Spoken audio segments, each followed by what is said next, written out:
And many are asking tonight, was the Obama administration $400 million cash payout to Iran legal?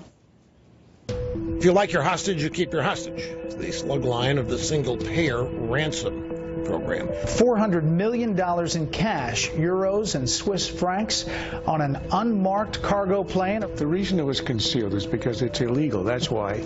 Brian, I'm asking you what you and the Secretary think about this delivery of cash. She was out of office by the time this happened. It's a standard Clinton technique. The money is in cash.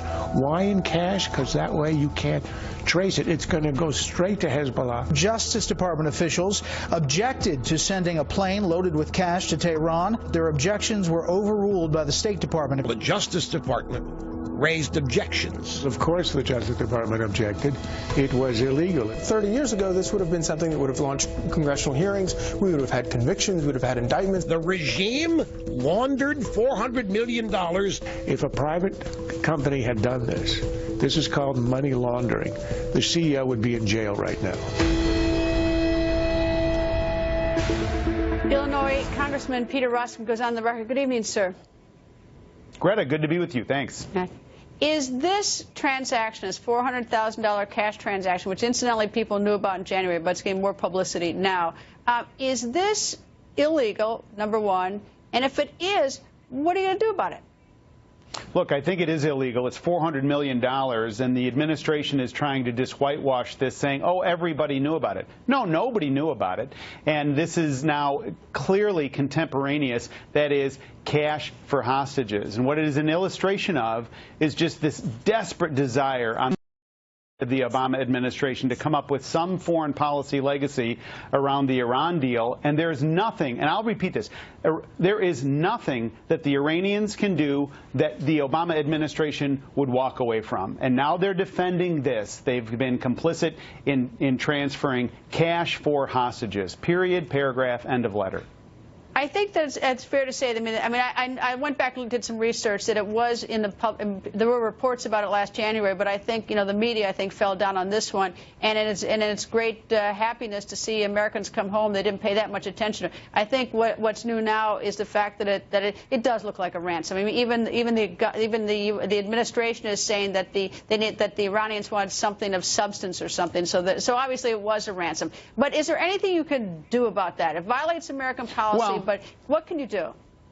Look, what you do is you talk about it, you bring attention to it, you make it clear that what was happening was this exact thing that people warned about. Congressman Mike Pompeo from Kansas, Congressman Ed Royce from California wrote to the administration, congressional letters of inquiry. Tell us about these deals. So now what's happened since then, Greta, is 2 more Americans have been held hostage. And now is there going to be another exchange? And of course there will be, just based on this general approach of things. And I think now the question the public has to ask, and that has to be answered, is this the type of foreign policy that we can be proud of? Is this the type of foreign policy that means America is strong and being ascendant? No, it's a very de minimis foreign policy, and it's pathetic, and it's underperforming, and it feeds into a narrative of American weakness and the ascendancy of our opponents, particularly ISIL and others around the world. It's part of a terrible, terrible foreshadowing of things to come if this continues.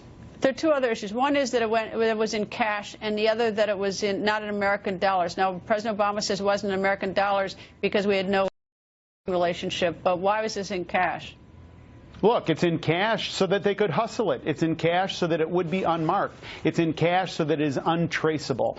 And the notion that we've got to somehow give a payment to the Iranians so that it is convenient for the Iranians only illustrates how desperate the Iranians, the Obama administration is for an Iranian deal. There's nothing that Iran can do that they wouldn't support at this point. It's pathetic. Well, that proves to me that it's a ransom and not just a coincidence, the fact that the Iranians needed something. Anyway, Congressman, thank you, sir. Always a pleasure. Thanks, Greta. One of the biggest fears swirling around the Iran payday is the fear of funding terror. The U.S. State Department lists Iran at the top states as a top state sponsor of terrorism. Last year, Secretary of State John Kerry insisted any money sent to Iran would not be used to fund terror. As you know, there is concern that Iran will take some of that money that they're going to get from the frozen assets that are now being unfrozen, that they'll use it on some of it to create mischief, more mischief in the area, give it some of it to Hezbollah, some of it to the Shiite militias in Yemen, and so forth. Right. What is the U.S. prepared to do about that? How do you see that playing out? We're going to clamp down. They're not allowed to do that. They're not allowed to do that outside even of this agreement. There is a UN resolution that specifically applies to them not being allowed to transfer to Hezbollah. And today from the Pentagon, the president said this. Can you assure the American people that none of that money went to support terrorism? Okay. It's been interesting to watch this story surface. Some of you may recall, we announced these payments in January. You'll recall that there were all these horror stories about how Iran was going to cheat and this wasn't going to work and Iran was going to get $150 billion to finance terrorism and all these kinds of scenarios. And none of them have come to pass.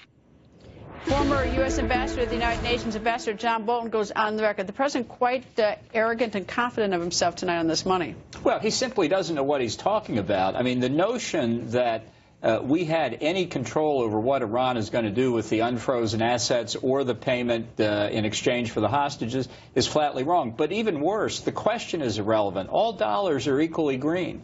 Money is fungible. Whatever they get from the unfrozen assets, they could spend it on roads and highways, just frees up their transportation budget to give to Hezbollah. What I don't like, among a lot of things about how this went down, is that President Obama insists this was not a ransom, that it was a coincidence. And listen to what Pastor Abedini, who was one of the released hostages, had to say.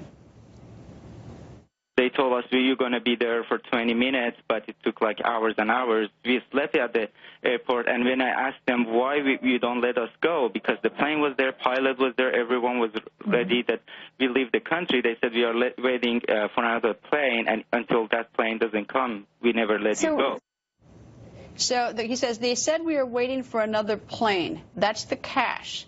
And if this is if this release of the hostages, including Abedini, is unrelated to some sort of ransom deal, why'd they have to wait for the plane full of cash? Well, exactly. Look, the spokesman for the State Department said yesterday, who are you going to believe, us or some Iranian? And the answer is, I believe some Iranian, because they are describing what actually happened in reality. Well, he's not just some Iranian. He's an American Christian pastor. No, but he was told this by Iranian officials because they understood exactly what the deal was. Well, that would be a coincidence he's told about this plane. That would be a really weird coincidence. No, and the whole thing is tied to the nuclear agreement. January the 16th is the key day, and that was established as what they call implementation day by the Vienna Agreement signed the previous July. Purely coincidence that the hostages are announced to be released on January the 16th and the plane carrying the cash heads off to Tehran. Purely by coincidence. I mean, really, you have to suspend disbelief to even consider that a coincidence. Well, I'm certainly glad they're home. I know you are. I know everybody else is. But I really don't like the fact that I feel that we've been had when they say that it wasn't a ransom. It was a ransom. We've been had over and over again in this deal, and this is not the end of it.